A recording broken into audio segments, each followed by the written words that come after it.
Listo, listo, ahora sí ya la sesión está siendo grabada, entonces ahora sí, Adri, te doy el paso para que puedas continuar. Bueno, vale, gracias por recordarme, se me había olvidado el mensaje. Bueno, empezamos con 23 personas conectadas, esperando pues que se conecten también más. Hoy damos inicio al módulo 2, trabajo comunitario con enfoque diferencial. Este es nuestro primer encuentro y vamos a hablar sobre violencias basadas en género con la experta Cristina Rojas Tello. Cristina es antropóloga, magíster en estudios de género, autora de la editorial Planeta, con el libro Colores, Preguntas y Respuestas sobre diversidad sexual y de género para toda la familia. Ella es profesional de la Dirección de Diversidad Sexual, Poblaciones y de Género. Cristina, nos alegra tenerte hoy con este tema tan importante. Bueno, muchísimas gracias por la invitación. Coco, pues comenzar una mañana de sábado, pues aprendiendo y abriéndonos a temas que nos sirven para crecer y para aprender a movernos como en este mundo social que tiene tantas complejidades. Muchas gracias, pues, Adriana, por la presentación, a Jenny por la invitación. Eh, Como bien decía Adriana, bueno, soy antropóloga, he trabajado durante los últimos muchos años con temas de diversidad sexual y género y no solamente con personas LGBT, sino también he trabajado con mujeres. Entonces, voy a compartirles en esta mañana de hoy, según lo que me han solicitado, acercarnos un poco a los temas que tienen que ver con diversidad sexual. Vamos a hablar en una primera parte de los conceptos básicos para entender el tema de la diversidad.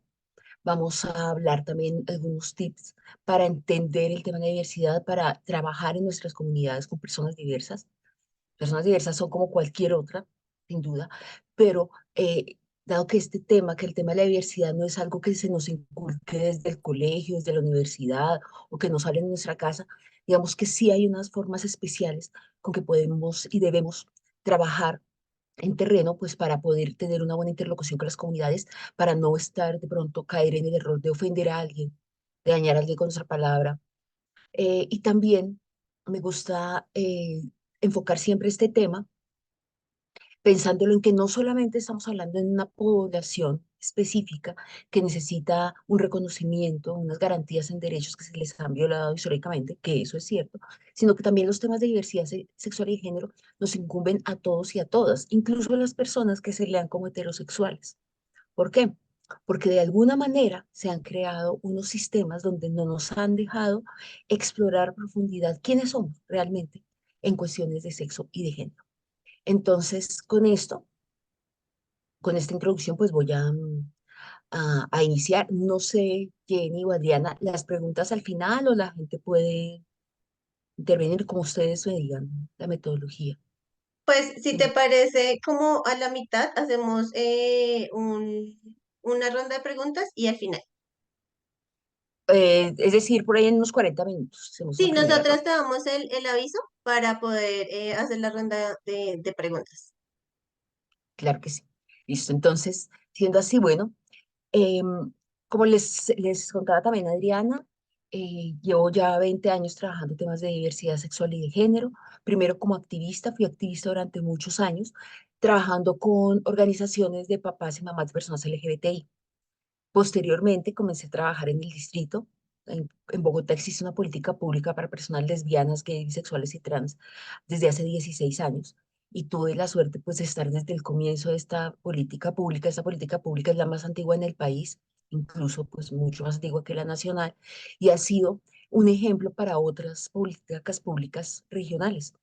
Entonces ha sido una experiencia que ha marcado toda mi vida y pues mis estudios también de maestría son en ese tema. Mejor dicho, ese tema convoca toda mi vida, todos mis espacios. Entonces no solamente lo conozco, sino lo disfruto mucho y me gustan estos espacios y que me inviten, pero entiendo que son unos temas muy complejos. Cuando yo estaba trabajando con el grupo de papás y mamás, sucedía algo, y es que muchas personas, muchos papás llegaban al grupo primero que todo, no buscando eh, cómo acompañar a sus hijos en su diversidad, sino que estaban buscando era como a ver cómo se le quitaba, ¿sí? Y eso sucedía por tres razones, porque siempre la diversidad sexual se la ha relacionado, a mi manera de ver, con tres cosas: con el pecado, con el delito o con la enfermedad. Buenos días, disculpa, qué pena te interrumpo un segundo. Dime. Lo que pasa es que un compañero está tratando de entrar, pero me dice que lo tienen que aceptar. Ya le dimos a aceptar, David. Ah, listo. Entonces, ¿cuál es la dificultad con estos temas? Que siempre se han relacionado con el pecado, con el delito y con la enfermedad.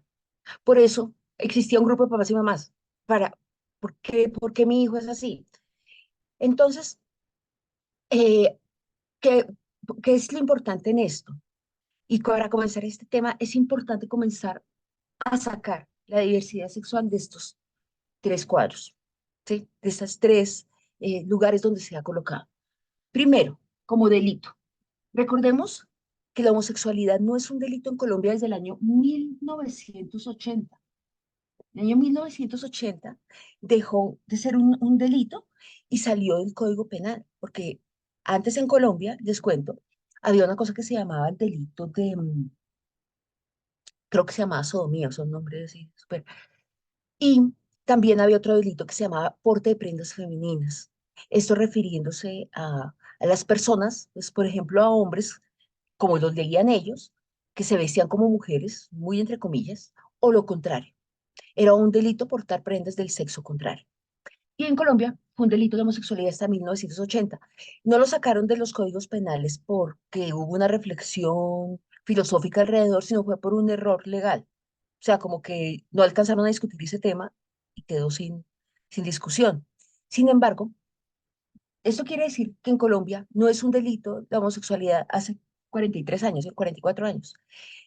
Pero hoy en día todavía, aunque la ley lo diga, hay muchas personas, por ejemplo, que llaman a la policía, que llaman a los entes, a cualquier ente del Estado, a denunciar, no es que hay una pareja de hombres besándose al frente de mi casa, ¿sí? Hay dos mujeres que están, bueno, besándose, o por ejemplo en los edificios, cuando viven una persona, no es que hay una pareja y muchas veces les hacen pues la vida imposible, porque en el inconsciente de las personas todavía esto está como un delito, ¿sí? Pues por eso todavía tenemos que seguir hablando de esto, aunque no sea un delito desde el año 80.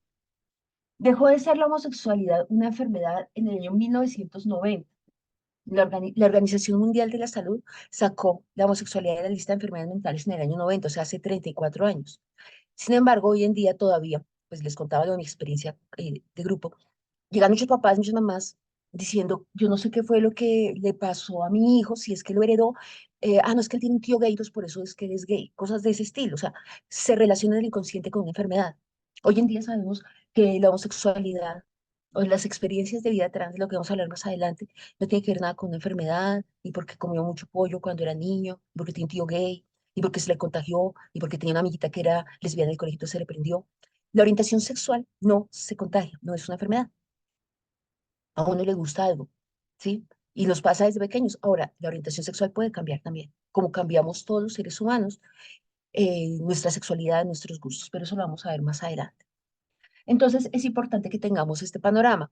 Y pues lo otro es que se considera un pecado, pues vivimos en una sociedad que es, pues, con una tradición judeocristiana, pues, muy acentuada. Y ha sido difícil entender que no tiene nada que ver con el pecado. Aún así, hay muchos grupos, incluso dentro del catolicismo, que ya se están haciendo esa pregunta, ¿sí? Y que se están diciendo, bueno, pero ¿por qué lo vemos como un pecado? Muchas veces para trabajar el tema de la diversidad sexual y de género y entenderla, porque yo ahorita les puedo compartir los conceptos y ustedes van a tener unas herramientas de trabajo, pero finalmente uno no entiende qué es lo que, o sea, por qué está mal en una sociedad ser una persona diversa. Entonces, voy a contarles brevemente algo del origen de esa discriminación.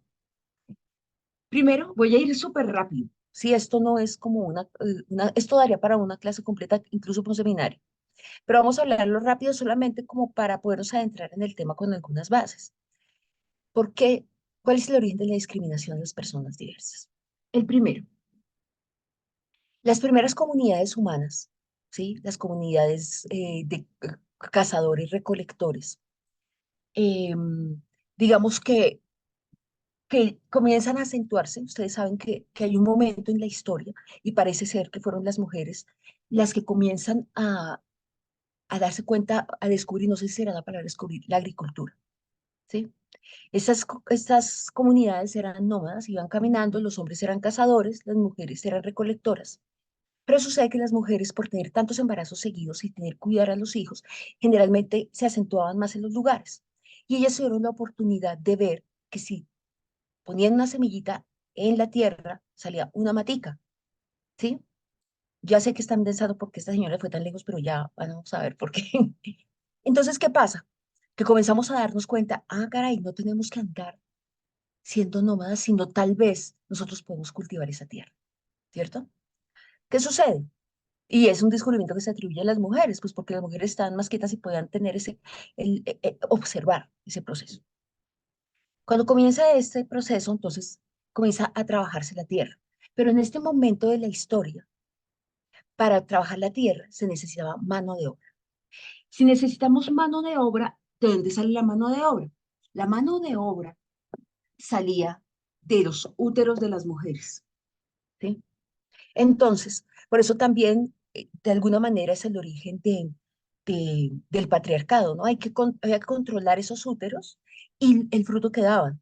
Entonces, si yo tengo esta tierra, necesito que la cultiven mis hijos, pero esta tierra necesito que la hereden esos hijos, ¿verdad? O sea, no voy a trabajar toda mi vida para darle esa tierra a otras personas. Entonces necesito que esos hijos sí sean míos, debo controlar ese útero, o sea, a través del matrimonio, y además necesito que haya hijos. Por eso, por ejemplo, una mujer que fuera infértil, que no pudiera tener hijos, era expulsada. Eso no es tan lejano. Hasta el siglo XIX uno escuchaba historias de mujeres que, por ejemplo, no podían tener hijos y el esposo las podía rechazar, ¿sí? Pero había una cosa muy importante, y es que si yo tengo un hijo y mi hijo no le gusta tener relaciones con una mujer y reproducirse, era una pérdida económica. Entonces, cualquier relación sexual que no estuviera enfocada a la reproducción, sino que estuviera enfocada al deseo, al gusto, al placer, pues era una pérdida económica porque no nos iba a dar mano de obra. Entonces, hay una primera prohibición a las relaciones sexuales que no estén enfocadas a la reproducción. Incluso todavía eso en muchas iglesias eh, sigue presente, ¿no? O sea, las relaciones sexuales son para reproducirse. Hoy en día, ¿cuántos de nosotros tenemos relaciones sexuales para reproducirnos? Por ahí una vez en la vida, ¿sí? Alguno 2 veces, ¿sí? Porque ya estamos en otro momento de la historia. Pero si ustedes se dan cuenta, todavía cargamos con una prohibición del comienzo del patriarcado, o sea, hace 5.000 años. Todas las relaciones sexuales que no consiguieran, o sea, que no buscaran como fin último la reproducción, eran prohibidas. Ese es el primer origen de la prohibición de la homosexualidad. Segundo, hay muchos, pero les voy a contar como unos breves. Segundo, muchas veces nosotros escuchamos, no, pero es que entre los griegos y los romanos sí era permitida la homosexualidad. Y de alguna manera sí, pero no. Nosotros, por lo menos en Occidente, hemos heredado la cultura tradicional de Occidente, de Occidente, de Europa y de la antigua Grecia, ¿no? Heredamos la democracia, heredamos la filosofía, ¿verdad? La antigua Grecia estaba dividida en dos tipos de personas, unos que eran ciudadanos y los esclavos. Quienes no eran ciudadanos eran esclavos, no eran como casi ni seres humanos. ¿Quiénes eran los ciudadanos? Pues eran hombres ¿m? Con un estatus social, un reconocimiento social, incluso económico, ¿cierto? Los esclavos eran mujeres y las personas que eran por una guerra o algo que eran retenidas, ¿cierto? Sucedía algo con estos dos grupos. Y es que este grupo de los ciudadanos eran, ¿cómo decirlo? Eran penetradores, ¿no? Entonces los hombres los que podían penetrar eran ciudadanos, podían votar, podían estar en el ágora, ¿sí? Mientras que los esclavos y las mujeres eran personas penetrables, eran los penetrados y los penetradores, ¿sí? Esa era la división de la antigua Grecia. Entonces, era muy bien visto que un hombre mayor tuviera un amante, podía ser un discípulo que fuera otro hombre. Eso estaba bien visto. Y como que chévere, tenían una relación sexual, no era permitida. ¿Me estoy dando a entender? Dos mujeres eran como que no eran ni personas de su para qué, ¿sí? Había un control sobre esos cuerpos, pero los penetradores sí tenían el derecho a penetrar y no estaba mal. Desde ese momento de la historia es que tenemos un montón de prejuicios frente a la penetración de los penetrados. Si ustedes se dan cuenta, estoy hablando de algo que sucedió hace más de 5.000 años, pero cuando alguien no la monta en el trabajo, ¿cómo decimos? ¿Cómo acabo de decir? Me la monta, ¿no? Me la tiene clavada. ¿Han escuchado esa expresión? Me la tiene clavada, me la tiene montada, porque siempre estamos haciendo alusión a que el que es penetrado es inferior, lo femenino es inferior, ¿cierto? Entonces, si se van a burlar de un hombre, entonces le dice, parece una mujercita, ¿cierto? Porque siempre se puso en un lugar inferior al que es penetrado. Entonces, ¿sí? Y eso sigue hoy, les puedo hablar 2 horas de ejemplos de frases que tienen que ver con el hecho de ser penetrado como algo de inferioridad. Entonces, nuestra sociedad se conjuga, se configura a través del penetrado y el penetrador y de lo fálico, ¿sí? Entonces, aquí, incluso nuestros ejemplos al hablar tienen que ver con lo fálico, ¿sí? Con altos edificios, o sea, ¿sí? El poder se demuestra con las torres gemelas, con las torres enormes, pero lo circular no se tiene como un espacio de poder. Si me voy a entender, ahí está la diferencia entre lo masculino y lo femenino. Entonces, todo hombre, por ejemplo, que le gustara, que disfrutara ser penetrado, pues se pone en la última escala de la sociedad. Eso sucedió hace 1.000 años, pero todavía seguimos en nuestro lenguaje y nuestra manera de concebir el mundo pensándolo de esa manera. Tercero, tenemos un pensamiento, pues, binario, ¿no? De pares opuestos. Entonces, en nuestra sociedad, y así nos han enseñado, todo es binario. Todo es blanco o negro, malos o buenos, bonito o feo. No hay espacio para otras formas de ver el mundo y menos en lo sexual. Entonces, es como cuando uno ve los personajes en las novelas, ¿no? O sea, si hay un personaje que es bueno, la buena de la película es buena, pero ya absurda, boba. Y el malo es un malo, no tiene nada de humanidad. Siempre estamos en esos límites. Y eso lo que ha hecho es que tengamos un pensamiento muy limitado, donde solamente existe hombres y mujeres. Y más adelante vamos a darnos cuenta que el abanico de la diversidad incluye muchísimos más seres que hombres y mujeres. Hay mucho más que eso. ¿Qué sería? Pongamos, bueno, y también, por último, hay muchas más, pero creo que estas son las más importantes, digamos, para entender un poco este tema. Hay un sistema pues en el que estamos hay varias estructuras sociales en Occidente, ¿no? O está el capitalismo, está el patriarcado, ¿cierto? Que son estructuras. El patriarcado, el patriarcado es una estructura mm, que, donde, a ver, ¿cómo les digo? Marx estudió el capitalismo, ¿cierto? Y dijo, aquí es importante que sepan que hay unas diferencias por el capital y por la fuerza de trabajo. Entonces hay unos que están por encima de otros por su fuerza de trabajo y todo eso. Y los estudios de género y el feminismo hizo lo mismo que el marxismo, pero con el género. Y dijo, el género es una categoría de análisis, como lo dijo Marx. O sea, Marx dice, la clase es una categoría de análisis que divide a los seres humanos. Feminismo dijo, el género es una categoría que divide a los seres humanos y que genera unas desigualdades entre hombres y mujeres. No es lo mismo ser un hombre que una mujer en las diferentes sociedades, pero es algo cultural que cambia según el contexto. Entonces, esta división está tan metida en nosotros, que es una cosa estructural, que incluso las personas que trabajamos estos temas y todo, a veces también nos vemos involucradas en este tema. Entonces, es una cosa muy estructural, donde nos han enseñado que solamente hay hombres y mujeres y que es una cosa jerárquica. ¿Sí? No están en el mismo lugar los hombres o las mujeres. Estos son algunos como unas pinceladas del origen de esa diversidad, pero realmente la diversidad ha existido Pues desde que el mundo es mundo, porque todos somos diferentes y tenemos diferentes maneras de amar, de sentir y de construir nuestro cuerpo. Incluso las personas que se lean como heterosexuales cisgénero, porque vamos a ver qué es eso, tienen otras formas de amar. ¿Sí? No todos les gusta el mismo, a todos los hombres heterosexuales cisgénero no les gusta el mismo tipo de mujer, ni les gusta tener relaciones de la misma manera, ni la misma pose, ni nada de eso. Todos, absolutamente todos, somos diferentes. Entonces, en una sociedad que ha tratado de normalizarnos y de igualarnos a todos, pues la diversidad suena bastante extraña, hasta que nos damos cuenta que realmente todos somos diversos. Bueno, para entender este panorama de la diversidad, hay unos conceptos básicos que voy a tratar de compartir con ustedes muy rápidamente. Estos conceptos, cada uno de ellos pueden profundizar al respecto. Hay bibliografía, por ejemplo, todo lo que estábamos hablando anteriormente del origen de la discriminación, eso lo pueden encontrar.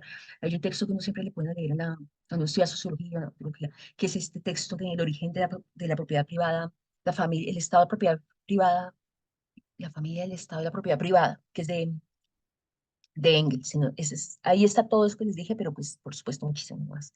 Y hay una autora que se llama Gail Rubin, y Gail Rubin ha escrito también, yo al final con Adriana o con Denise puedo mandar eso para que, si quieren profundizar en estos temas. Vamos a comenzar con el concepto de sexo. Cuando yo hablo de sexo, estoy hablando de lo biológico, la biología. Es decir, un bebé nació, tenía un pene y unos testículos y el médico dijo inmediatamente, es un hombre, ¿no? Y si nació un ser que tenía una vulva, que tenía un clítoris, que tenía un útero, entonces el hombre, el médico dice, es una mujer, ¿cierto?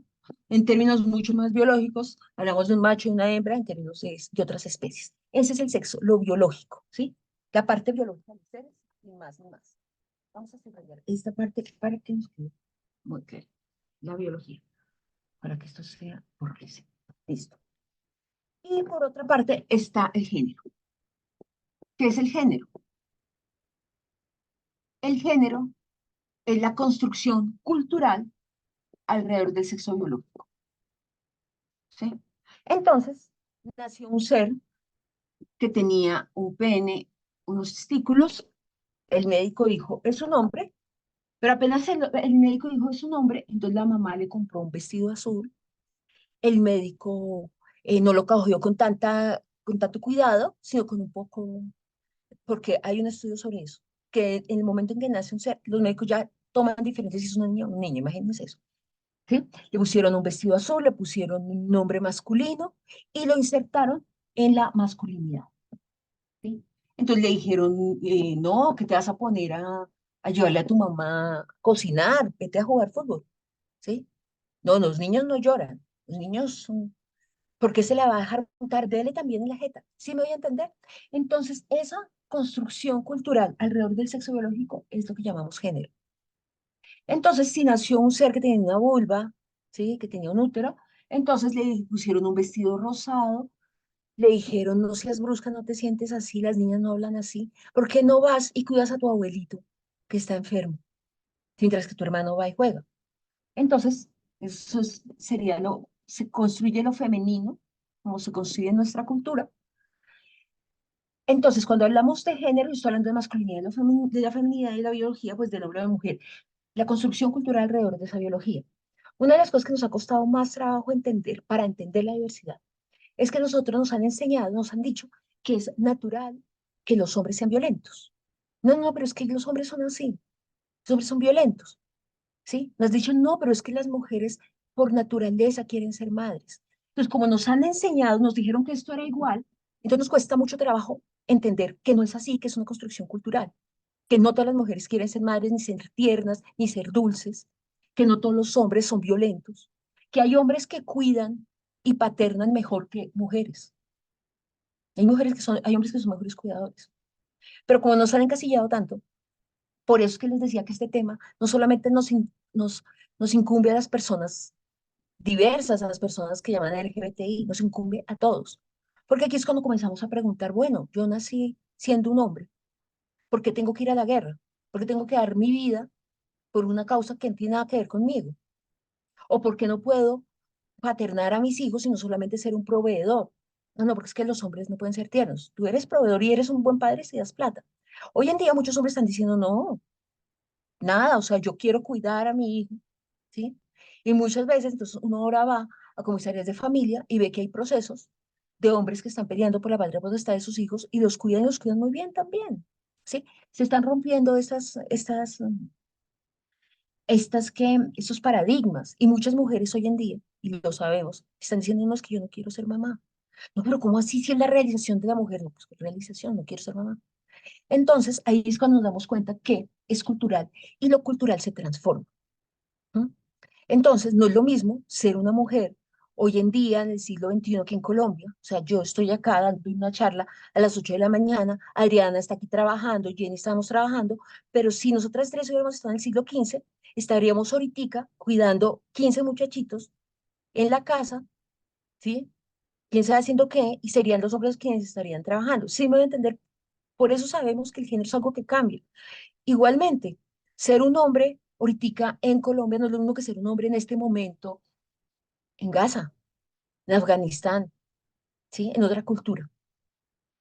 Eso es importante como entenderlo para comenzar a entrar en ese mundo de la diversidad.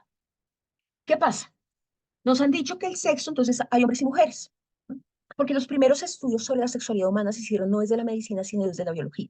Entonces la biología cogía, o sea, esa biología del siglo XIX, que era eh, el racionalismo, entonces tomaba los seres entre lo normal y lo anormal, la enfermedad y lo que era aceptable. Entonces, cuando nacían los seres, entonces se clasificaba hombres y mujeres. Pero hay más de 34 formas de, como les dijera, de, de intersexualidad. ¿Qué es la intersexualidad?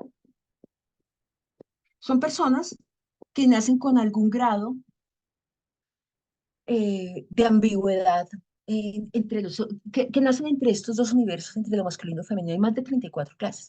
Es decir, una persona que nace, por ejemplo, con un clítoris, pero con los testículos ocultos, o en el fenotipo, o en los cromosomas.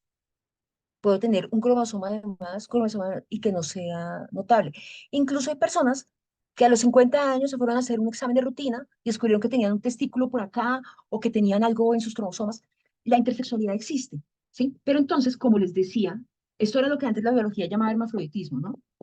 Entonces, cuando la biología encontraba estos seres, les decía hermafroditas, y era tomado como una anomalía. ¿M? La medicina comienza a hablar de la sexualidad basándose en la biología. Pero hoy en día sabemos que de los tipos de intersexualidad, solamente creo que hay una sola que no es funcional con la vida. O sea, que realmente habría que operar a esa persona porque no podría vivir. Las otras 33 formas de intersexualidad son completamente compatibles con la vida, con el disfrute y con la reproducción, ¿no? Entonces, no somos hombres y mujeres, hay también personas intersexuales. ¿Qué sucede con esto de la intersexualidad? Durante mucho tiempo, por lo menos en Colombia y en muchas partes del mundo, cuando nacía un bebé que tiene algún grado de intersexualidad, lo que hacían era operarlo de acuerdo al criterio del médico de los padres, sin tener en cuenta el criterio de ese ser. Por supuesto, se imaginarán las tragedias que sucedieron. Ok, o sea, yo sintiendo como una mujer que me hayan puesto un pene. Entonces, hoy en día hay una legislación y varias sentencias de la Corte Constitucional en Colombia que aclaran cómo cuando en el momento, o quienes estamos acá, que trabajamos en territorio, en nuestros lugares, sabemos que nació un bebé con algún tipo de intersexualidad, esta persona solamente puede tener una intervención quirúrgica cuando cumpla sus 18 años. Pero está pasando algo que es muy interesante, y es que ya las personas intersexuales cuando cumplen 18 años le dicen, bueno, ¿usted qué va a hacer? ¿Hombre o mujer? Entonces, pues para operarle. Entonces muchos están diciendo, no, es que yo no me quiero operar, yo soy perfecto como soy. Entonces eso es como un caos para un sistema binario como el nuestro, ¿no? O sea, ¿pero dónde vas a hacer fila? O sea, ¿qué baño vas a entrar? ¿De qué color te vas a vestir? ¿Qué nombre te va a poner? Ahí es cuando nos damos cuenta el sistema tan binario y las cárceles tan profundas en las que vivimos. Todo lo que están haciendo las personas intersexuales es decir, no, no me voy a operar, hagan lo que sea, pero no soy un ser imperfecto, no tengo un defecto, es parte de la diversidad humana. Es algo parecido a lo que pasaba hace muchos años con las personas zurdas. Hace muchos años, cuando una persona era zurda, le amarraban la mano hasta que aprendiera a manejar con la derecha, a escribir y hacer todo con la derecha. Es lo mismo. Tú tienes que ser así porque dice la norma, pero ¿por qué? Pues porque sí, porque todos somos así, tenemos que caminar. Pero hoy en día, pues ya nos damos cuenta que una persona zurda no tiene por qué manejar la derecha, puede ser zurda y tiene unas habilidades especiales importantes para su desarrollo y para la humanidad, porque desde su diversidad aporta esa diferencia. Entonces, cuando hablamos de sexo, hablamos de estas tres situaciones, hombre, mujer y personas intersexo. Listo.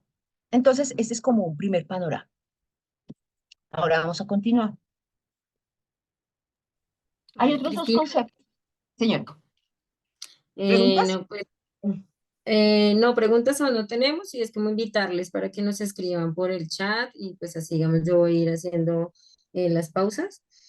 Contarte que estamos también compartiendo por Facebook Live y nos envía un saludo a la voz de mi barrio, entonces para que sepas. Y por otro lado voy a compartir el link para que también vayamos a ir diligenciándolo. Entonces, en algunos momentos, entonces sí, pues para que nos activemos un poquito más en el chat haciendo preguntas. Continúa, gracias. Gracias, tía Diana. Listo. Entonces, otros dos conceptos claves para entender esto. La orientación sexual.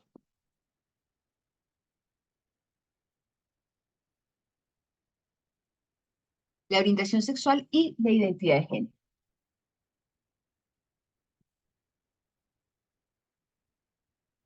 Entonces,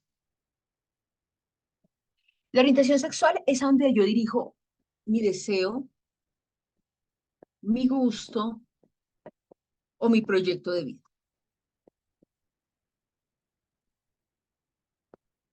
¿cierto? Entonces, si yo, Cristina Rojas, me enamoro, siento deseo, quisiera hacer mi proyecto de vida al lado de una persona con mi mismo sexo género, estaríamos hablando de que mi orientación sexual sería homosexual, ¿cierto? Porque estaría con una persona de mi mismo sexo género, homosexual. Y en mi caso, como soy una mujer, sería una mujer lesbiana, ¿verdad? Ahorita vamos a hablar un poco más de esto. Pero si yo, Cristina Rojas, amo, deseo, quiero tener un proyecto de vida al lado de una persona de mi sexo género contrario, o sea, un hombre, mi orientación sexual sería heterosexual.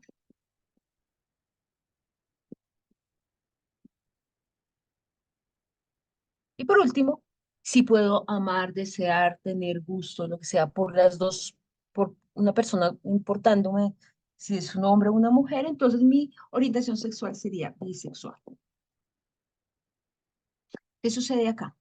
Esta parte es muy importante, la parte del proyecto de vida, porque muchas personas que critican el hablar de estos temas dicen, no, pero, o sea, pues que se acuesten con quien quieran, con tal que no se metan conmigo, ¿no? ¿Han escuchado eso? A mí me lo han dicho muchas veces. Entonces, no, pues hagan lo con tal que no se acuesten conmigo, pero ¿por qué piden derechos? Pues acuéstense allá, ¿por qué piden derechos? Pedimos derecho es porque nuestra orientación sexual está conectada con nuestro proyecto de vida, con lo que queremos hacer, que queremos tener hijos, formar una familia, poder heredar, tener un patrimonio. Otra cosa muy diferente es una práctica sexual. Es diferente una orientación sexual a una práctica sexual. Es decir, si yo una noche me voy de fiesta, me paso, eso es un ejemplo, no, no siempre tiene que ser así, me paso de tragos y me acuesto con mi mejor amigo. Cuando me desperté al día siguiente, entonces ya quiero matrimonio igualitario y luchar por la adopción y por, no, ¿sí? Eso es una práctica sexual. Yo puedo tener una práctica homosexual y no ser una mujer lesbiana. Por ejemplo, muchos hombres, bueno, hombres y mujeres, pero yo conozco más casos de hombres privados de la libertad que comienzan a tener relaciones homosexuales. Pero eso no quiere decir que se quieran casar con su compañero de celda, ¿sí? Ni adoptar. Es una práctica sexual, ¿sí? Otra cosa es una orientación sexual cuando involucra tu proyecto de vida. Me gusta hacer esta diferenciación porque creo que es importante. Cuando hablamos, por ejemplo, de hombres, de mujeres homosexuales o de hombres homosexuales, hablamos de gays o de lesbianas, ¿sí? Estas son identidades, ¿sí? Que se construyen, son identidades que tienen unas características, una historia, unas reclamaciones, a nivel político, pero no todos los hombres que tienen sexo con otros hombres se leen como gays, ¿sí? Ni todas las mujeres que tienen sexo con otras mujeres se leen como lesbianas. Estas son posiciones políticas de las que podríamos hablar más adelante, de pronto en otro escenario, pero es importante como diferenciarlos y estas son las orientaciones sexuales. ¿No? Por otra parte está la identidad de género, que es como yo construyo, como yo me construyo, ¿no? Mi construcción personal. Entonces, ¿qué sucede?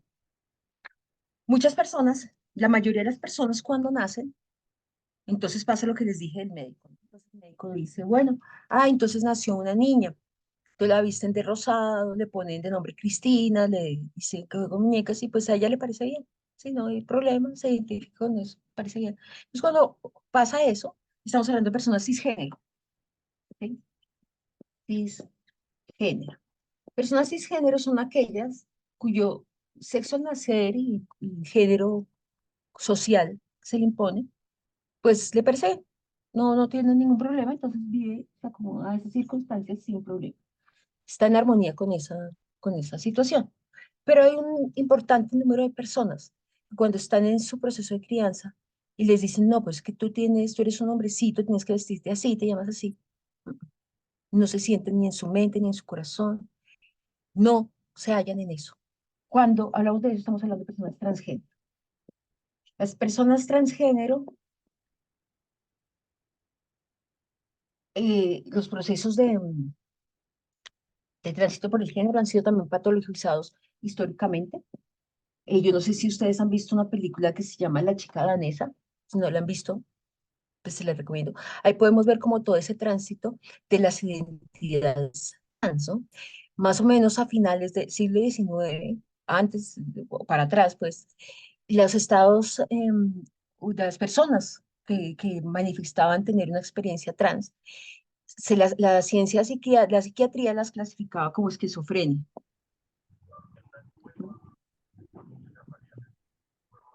Bueno, esto estoy andando muy rápido porque esto tiene unos desarrollos que son mucho más importantes y tal vez, bueno, ahorita voy a buscar porque hay una bibliografía importante sobre esto. Yo solamente les voy a dar como unos retoques porque esto es un tema muy amplio. ¿Sí? Posteriormente, me estoy saltando como no sé cuántos años, más o menos en la década de los 50, comienzan a estudiarse este tema y hay un señor, un médico que se llama Harry Benjamin, entonces él dice que no, que eso es un síndrome que se llama el síndrome de Harry Benjamin. ¿Sí? Entonces, según él, entonces la manera de, como de sobrellevar ese síndrome es adecuando a este ser humano físicamente por un proceso hormonal al sexo género con el que se identifica, a través de un proceso hormonal, a través de unas intervenciones quirúrgicas que en aquel momento eran incipientes, o sea, fueron muchos ensayos error con consecuencias incluso mortales, pero según, para ellos esa era la manera. Por último, por último, no. Más adelante se habló de disforia de género.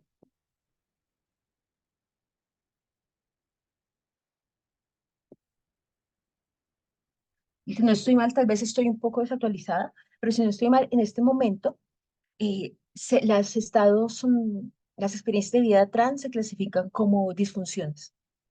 O sea, todavía estamos en el marco de la patologización. Por eso hay manifestaciones en octubre de todos los años.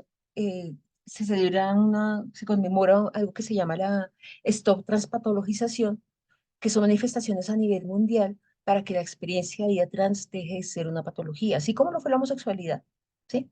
No es una patología, es una circunstancia del ser humano de producto de la diversidad, que somos todos diversos. Lo que hablábamos antes de la mano izquierda, los zurdos, bueno, ahorita se me dan, pero ahí tenemos ejemplos, muchos ejemplos en la historia.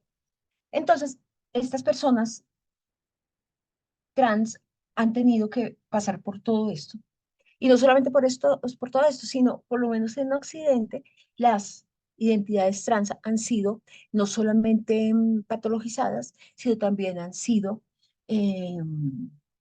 pues puestas desde lo ilegal, otra vez nuevamente lo que hablamos, ¿no? Desde la ilegalidad, desde el delito, Como les decía, en Colombia había un delito que era porte de prendas femeninas, había cárcel, y los policías en ese momento se sentían con la autoridad eran policías también del género, entonces desnudaban a las mujeres trans, las dejaban tiradas, por ejemplo, hay muchos relatos por los lados de la media torta, ¿sí? Mm, porque había que normalizar a estas personas. Eso pasó con la policía, con el ejército, pero todos los grupos armados en Colombia han sido de alguna manera policías del género. La guerrilla, el paramilitarismo, el ejército, todos han llegado a los diferentes lugares con la consigna de vamos a enderezar a esta gente. Por eso es que este tema es también muy importante en el contexto del conflicto armado y los procesos de paz. Y porque la violencia que en la guerra sufrieron los cuerpos, un cuerpo masculino no es la misma si se trata de un hombre heterosexual o un hombre homosexual. Cuando era un hombre homosexual, las torturas y las formas de asesinar eran específicas y sumamente atroces. Muchas mujeres lesbianas sufrieron violaciones correctivas por parte de los grupos armados, porque ellos tenían que corregir eso. Y les cuento qué ha pasado con las personas trans.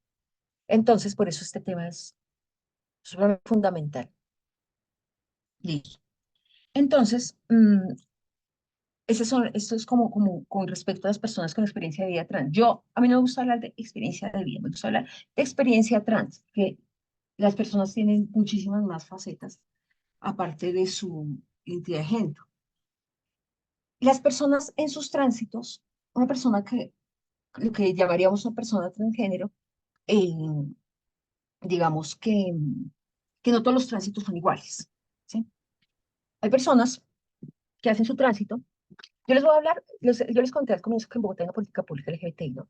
Yo les voy a hablar de las categorías de la política pública, pero eso es algo, o sea, es muchísimo más amplias de lo que es ser trans. Estos son las herramientas que les pueden servir para entender, pero pues no es como la verdad revelada, ni mucho menos, es algo muy básico, ¿cierto? Entonces, cuando hablamos de lo trans, Cristina, veo que señora, ya vas a estar en otro tema, entonces no sé si quieras como que hagamos una pequeña pausa para preguntas y bueno, demás. si hay preguntas, bueno, sí. Bueno, pues no hay, pero, o sea, han escrito algunas cosas que te voy a leer en el chat.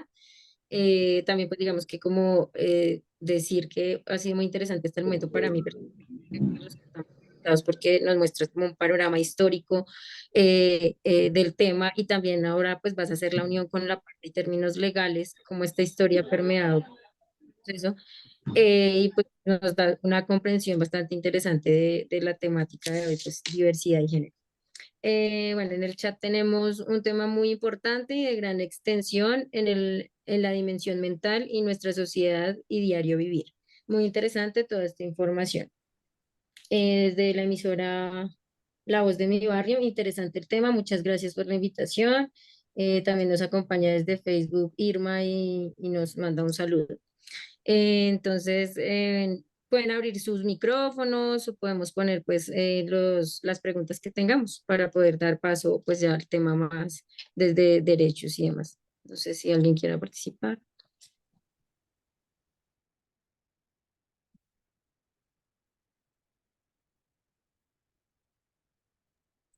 No tenemos manitas levantadas, entonces creo que podemos Listo. continuar. Listo. Entonces, como les decía, las personas, el tránsito por el género no es el mismo para todas las personas, ¿cierto? Entonces, por ejemplo, una persona trans. Yo ahora prefiero decir trans porque estos términos van cambiando como con los contextos y con la historia. Entonces, las personas trans, esto podría ser como una sombrilla. Entonces, hay personas que, por ejemplo, hacen el tránsito, ¿sí? Completo. Entonces, yo eh, soy una persona con una experiencia de vida trans, entonces hago un proceso hormonal, hago una resignación sexual, cambio mis papeles jurídicos, le cambio el nombre, cambio la casilla del género, ¿sí? Entonces, generalmente cuando las personas hacen todo ese tránsito completo, estamos hablando de personas eh, transexuales. Como les digo, eso es como se trabaja en Bogotá, la diversidad, ¿no? Ese es el documento político público LGBT. Pues ustedes pueden encontrar personas que les digan, no, pues yo no, es muy difícil meter a una categoría a todas las personas, ¿sí? Ustedes van a encontrarse con cosas que concuerden, pero con otras personas que no, y eso está bien, eso hace parte de la diversidad. Hay personas que, por ejemplo, se identifican con el sexo de género contrario, al que les impusieron al nacer, entonces se hacen un proceso hormonal, se cambian sus nombres, se ponen, por ejemplo, pómulos, caso de una mujer trans, pero no van a hacerse una reasignación sexual.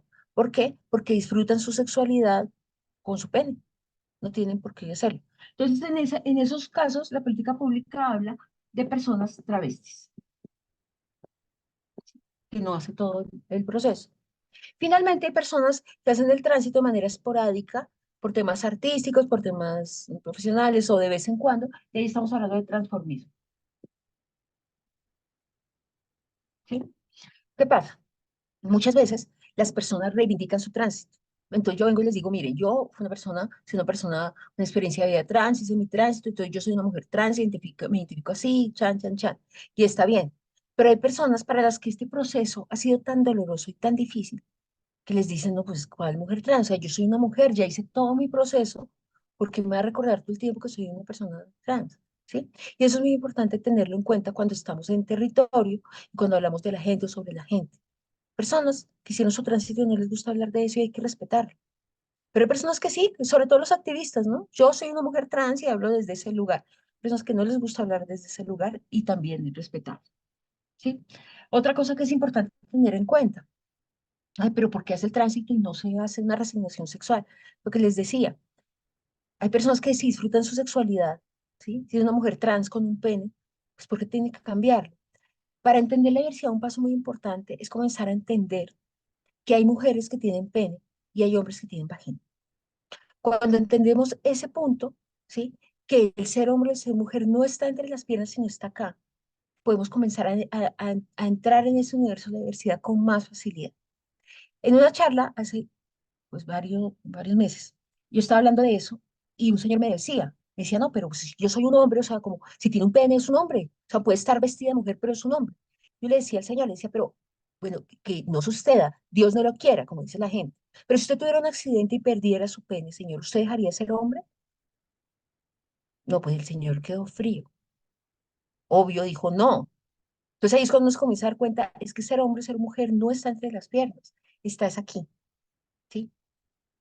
Entonces, bueno, ese sería como un panorama de las identidades trans, como muy rápido. Hoy en día, bueno, entonces cuando comenzó, como comenzó la ciencia, la academia a decir, no, hay que comenzar a acercarnos a estas personas, hay que mirar que no es una patología, hay que mirar, la ley comenzó a decir, sí, se han violado muchos derechos históricamente, entonces comenzaron a asumir, listo, les vamos a acompañar en su tránsito, el sistema de salud va a acompañar esos tránsitos, pero el tránsito tiene que ser de una forma. O sea, si tú naciste en un cuerpo masculino, tú me haces el tránsito para ser mujer, ¿sí? Pero no te vas a quedar aquí en la mitad del camino.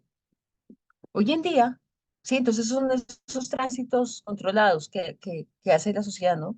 No, bueno, listo, está bien, acepto que seas trans, pero sé una mujer trans o sé un hombre trans, pero no te quedes en la mitad. Hoy en día lo que estamos viendo es que las personas están fluctuando en todo este tránsito. Entonces, hay personas que llegan hasta aquí o hasta aquí o hasta aquí. Entonces estamos hablando de personas que se nombran a sí mismas como no binarias, ¿sí? Hay personas que hablan de sexo, el género fluido, ¿sí? Personas que hablan de, se me olvidó ahora, personas no binarias, género fluido, personas, bueno, hay más, me estaré acordando ahorita. ¿Por qué? Porque es que, lo que les decía, estos son herramientas de trabajo, pero no se van a casar con ninguna terminología, ¿sí? Dijiste que dentro de los tipos de orientación sexual estaba la homosexualidad. La heterosexual, pensé que había aquí una pregunta que la voy a leer. Sí, hay dos. Te voy a leer la primera. Y Listo. dice, Cristina, según tu observación con entidades públicas, ¿cómo ves los apelativos que actualmente utilizan para enfocar la diversidad? Listo. Perfecto. Entonces, bueno, vamos como en el mismo orden de ideas. Entonces, cada vez está saliendo más, ¿cierto? Entonces las personas dicen, no, es que yo soy no binaria, soy de género fluido, yo soy queer, ¿sí? Otros haciendo alusión también, soy pansexual, bueno, hay muchas cosas. Entonces, ¿qué pasa? Porque personalmente siento que esto está sucediendo en ninguna categoría, señora. Sí, es que hay otra, no sé si te la leo también y tal vez ahorita esta construcción que estás haciendo de la respuesta de las dos. Listo, Entonces, bueno, dígame. la primera sobre el tema de entidades públicas y apelativos. Esta dice, dijiste que dentro de los tipos de orientación sexual estaba la homosexualidad, la heterosexualidad y la bisexualidad. La pregunta es, las personas que se identifican como pansexuales, asexuales, etcétera, ¿en dónde entrarían? Ujú, sí, sí, sí. Listo. Entonces, como yo les dije anteriormente, sí, menos mal la leíste porque sí, viendo el mundo. Entonces, yo estoy hablándoles de los conceptos que utiliza la política pública LGBTI. La política pública en Bogotá se llama política pública LGBTI y otras identidades y orientaciones sexuales. ¿Sí? Diversas. Así se llama, ese es el nombre completo de la política pública. Política pública LGBTI y de otras orientaciones sexuales, identidades de género diversas. ¿Por qué pasa eso? Porque cada día hay más personas que se están identificando de maneras diferentes. Entonces nos tocaría cada año sacar una nueva política. Para sacar una política pública en una ciudad hay que pasar por el Consejo de Bogotá. El Consejo de Bogotá tiene que aprobarla, después el alcalde, no sé qué, y en eso se nos queda la política pública. Por eso tiene ese apellido y otras orientaciones sexuales e identidades de género diversas. ¿Eso para qué sirve? Como sombrilla, creo que alguien está hablando. ¿Quieres? Ah, Ángela, bueno, si quieres, ahorita quieres aportar algo. Entonces, esa sombrilla sirve para proteger precisamente la política pública.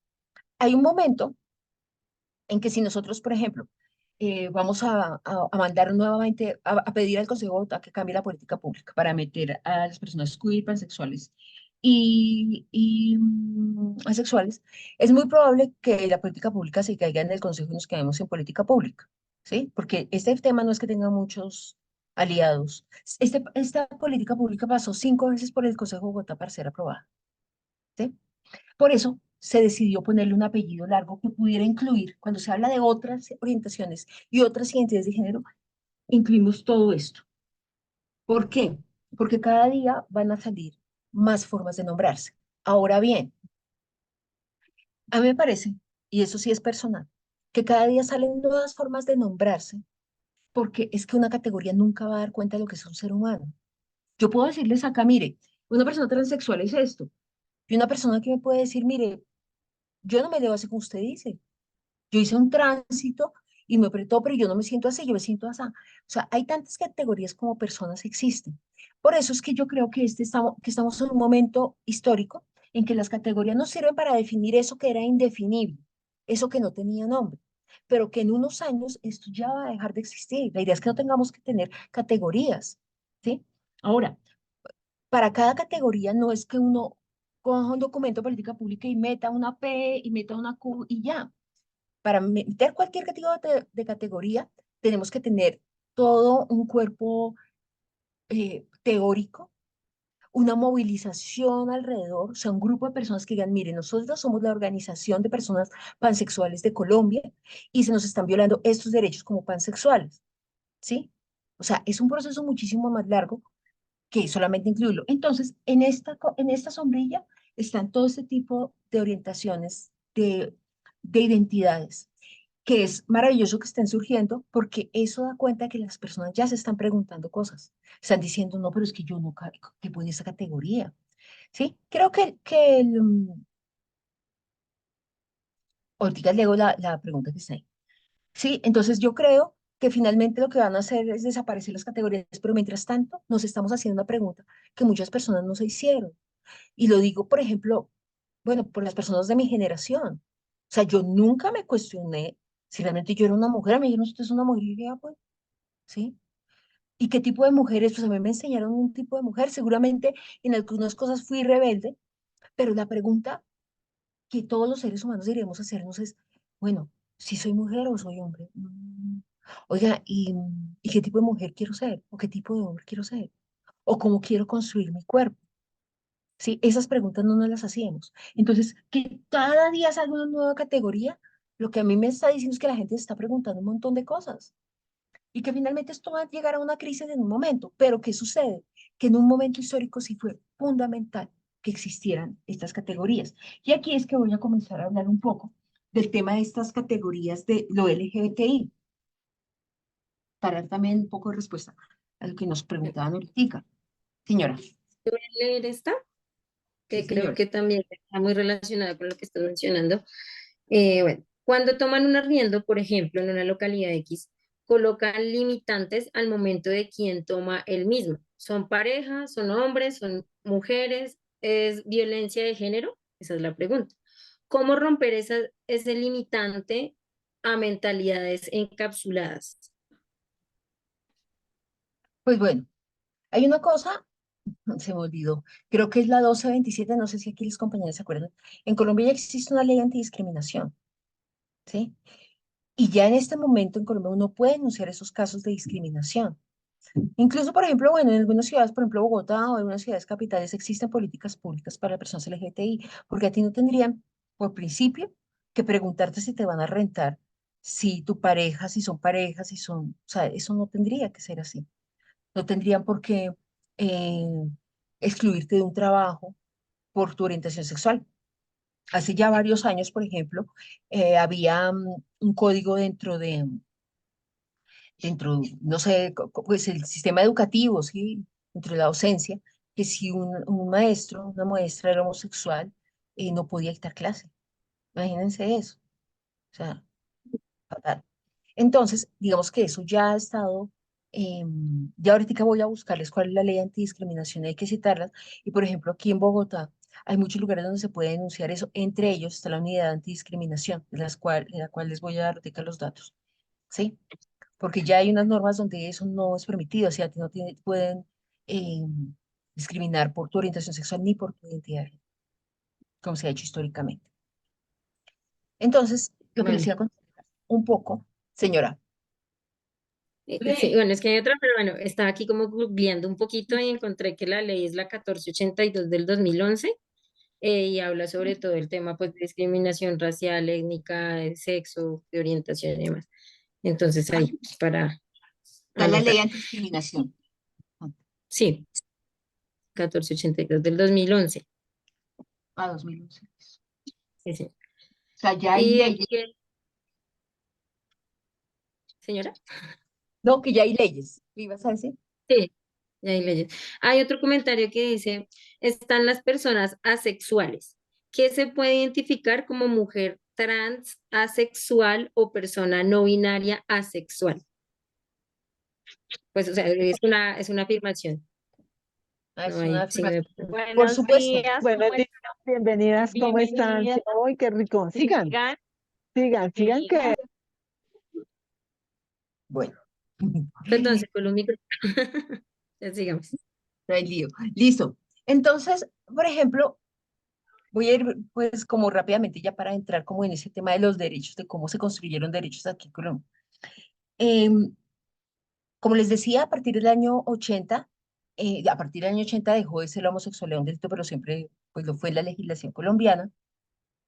Eh, y cuando deja de ser un delito en Colombia, no es que aparecen, siempre estuvieron personas homosexuales, incluso personas organizadas, pero pues desde, sí, ocultas, ¿cierto? No es casualidad que la primera marcha LGBT en Colombia se haga en el año 82. Algunos dicen que fue en el 83, pero pues lo que yo he encontrado, nosotros sacamos hace 2 años un libro con la Dirección de Diversidad Sexual sobre la historia de la marcha. Los datos que encontramos fueron del 82, habían testimonios y todo. Entonces, bueno, fue en el 82 o el 83. El caso es que comenzamos a marchar, a movilizarnos, o sea, 2 o 3 años después de que deja de ser un delito. O sea, las personas estaban ocultas.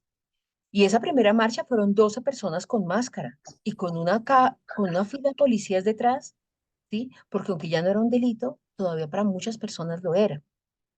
Entonces, esto políticamente siempre ha existido y hubo organizaciones muy fuertes desde los años 70. Incluso hubo en Colombia algo que se llamaba el Movimiento Homosexual Colombiano, sí que estuvo orientado, dirigido por León Zuleta, también por Manuel Velandia, pero también hubo más personas, hubo muchas más personas dentro de esta movilización. Ellos en un momento de la historia hicieron parte del Partido Comunista y el Partido Comunista los expulsa por ser homosexuales. Entonces, por eso se crea ese movimiento homosexual colombiano. Todo un movimiento donde sale la revista, y una revista que se llamaba Ventana Gay, y comienzan a existir estas reflexiones alrededor de la homosexualidad y la orientación sexual como algo político. Muchas personas relacionan a las personas diversas pues con los bares, y no es gratuito, pero no es tampoco porque todo el tiempo queremos estar rumbeando, aunque puede que sí, pero es porque realmente los bares fueron los primeros lugares, no solamente en Colombia, sino en el mundo, donde las personas diversas pudieron ser, pudieron entablar amistades, entablar relaciones afectivas, pero también confabular, hablar de política, ¿sí? Hablar de cómo esto tenía que ver con algo político y que había que exponerlo. Entonces, digamos que durante mucho tiempo eso fue así, existió. En el año, pero es que voy al Transmilenio. Bueno. Em, a finales de los años 90, en Colombia, hay un proceso de paz con la guerrilla de las FARC, ¿sí? Que se llamaba los diálogos del Caguán. Cuando se hicieron los diálogos del Caguán, pasó algo muy importante, y es que una ONG que se llamaba Planeta Paz, y Planeta Paz comenzó a llamar a todos los grupos sociales para sentarse en una mesa, sentarlos en una mesa y decirles, bueno, ¿ustedes qué país sueñan cuando consigamos la paz? En este momento llamaron a los sindicalistas, a las mujeres, a los indígenas, a las personas afrocolombianas, campesinos, bueno, ya a todos los grupos sociales que existían, pero fue la primera vez que llamaron a ese grupo que en ese momento llaman gays, ¿no? O sea, todos los metían en la misma bolsa, los gays. Llamen a esa gente pues rara a ver que si ellos se sueñan un país. Esto fue muy importante porque fue la primera vez, primero que nos toman en cuenta como una población, como un grupo social, como un sector social, y le preguntan, ¿usted qué país suena? Y lo otro es que también nos dimos cuenta que no solamente estábamos en Bogotá, que había gente organizada en muchas ciudades del país, ¿sí? Y que había gente movilizándose y haciendo cosas muy interesantes. Por eso, este proceso, aunque no se consiguió la paz con el proceso de paz en el Caguán, sí se consiguió como movilización social, pues visibilizarnos. Eso fue muy importante. En ese momento, que es la primera vez que nos encontramos, también nos dimos cuenta de otra cosa, y es que no todos éramos gays. Habían mujeres lesbianas, habían personas trans con diferentes tipos de tránsito, habían personas bisexuales. Entonces, en ese momento se asume, ¿sí? De una manera consciente, o sea, no por un accidente, sino una cosa charlada, se asume acogernos bajo la sigla LGBT. Hasta ahí, no iba a la E. ¿Por qué? Porque sabíamos que cada una de estas identidades tenía una historia diferente, unas demandas diferentes al Estado, unas necesidades diferentes, pero que estábamos metidos en una misma discriminación y que era políticamente, digamos, en ese momento era importante estar juntos, ¿sí? Era estratégico estar juntos. Entonces, a esa gente que llamaron, comenzamos a llamarnos personas de los sectores sociales LGBT. Eh, digamos que a partir de ese momento no se habla, por lo menos en los documentos que salen del proceso de Planeta Paz y en la política pública no se habla de comunidad. ¿Por qué no se habla de comunidad? Porque precisamente porque no somos iguales, porque aquí hay unas demandas diferentes, hay unas necesidades diferentes, hay unas apuestas diferentes. Se habla de sectores sociales. ¿Por qué? Porque no se habla de poblaciones. Podríamos en algún momento dar esa discusión. Pero, por ejemplo, en muchos espacios donde hemos tenido que compartir, por ejemplo, con indígenas, con personas afro, entonces decían, no, pero ustedes no son una población, porque para ser población no tiene que tener un territorio y tiene que tener una ancestralidad, ¿sí? Y sucede que las personas de los sectores sociales LGBTI sí tenemos un territorio, y el territorio se llama nuestro cuerpo, es donde nosotros ejercemos soberanía. Entonces, tú quieres ejercer soberanía sobre el terreno donde nacieron tus ancestros, yo ejerzo soberanía sobre este cuerpo que es mi territorio. Entonces, lo que yo digo es que ni el Estado, ni mi padre, ni mi pareja, ni mi novio, ni mi hijo, ni el maestro, ni el Estado, ni el presidente puede decir lo que yo hago con mi cuerpo. ¿No? Por eso nosotros tenemos un territorio que es, y donde ejercemos soberanía, que es nuestro cuerpo. Y de alguna manera también tenemos una ancestralidad, que si ustedes se ponen a pensar, las personas de los sectores sociales LGBTI históricamente han sido expulsadas de sus hogares, ha sido algo muy común y han comenzado a formar nuevos tipos de familia, ¿sí? Donde se crean unas redes de afecto, unas redes de apoyo que no tienen que ver con la consanguinidad, sino más bien con la afinidad, ¿sí? De la amistad. Entonces, en esa manera aparecen nuevas formas de organización como son, por ejemplo, las mujeres trans tienen unas formas muy específicas de organización con madres que las ayudan en sus tránsitos, bueno, todas estas cosas. Eh, entonces, por eso hablamos de sectores sociales LGBTI. Esta sigla, después, más adelante, eh, por lo menos en Bogotá, por una directriz que hace el Ministerio del Interior, eh, se incluye la I, pero eso fue posterior. Aquí en Bogotá, Bogotá es una burbuja, ¿sí? Entonces nosotros hablamos de estos temas y ya las personas dicen, no, pero es que yo soy pansexual, no, pero yo soy asexual, pero yo soy tal", ¿sí? Pero cuando nosotros vamos a los territorios, hay muchas personas que hasta ahora están en este momento diciendo, uy, soy lesbiana, uy, puedo, hay esto. Entonces, a mí me parece que es muy importante eh, todavía, o sea, no pretender que todo el mundo va a la misma velocidad de Bogotá y tampoco pretender que tenemos que hacer lo mismo que pasa en Europa. Entonces sucede que en Europa, sobre todo en España, surge la teoría queer, más o menos en los 90, ¿sí? Una teoría queer, que la teoría queer lo que hace es desintegrar todo lo que son las categorías. Decir, no, no hay categorías. O sea, lo que mismo que les estaba diciendo, como hay tantas categorías, finalmente lo que nos están llevando es que no haya categorías. Entonces surgen un montón de categorías. Entonces la teoría queer dice, no, o sea, yo no tengo una categoría. Pero es gracioso porque aquí hay gente que se dice queer. O sea, crearon una categoría con la no categoría. Por eso, esa es una de las razones por las cuales no está dentro de la política pública, porque teóricamente no hemos podido conseguir que sea sustentable. Seguramente hay gente que lo está haciendo y chévere sentarse a hablar con ellos, pero yo no la he escuchado, ¿sí?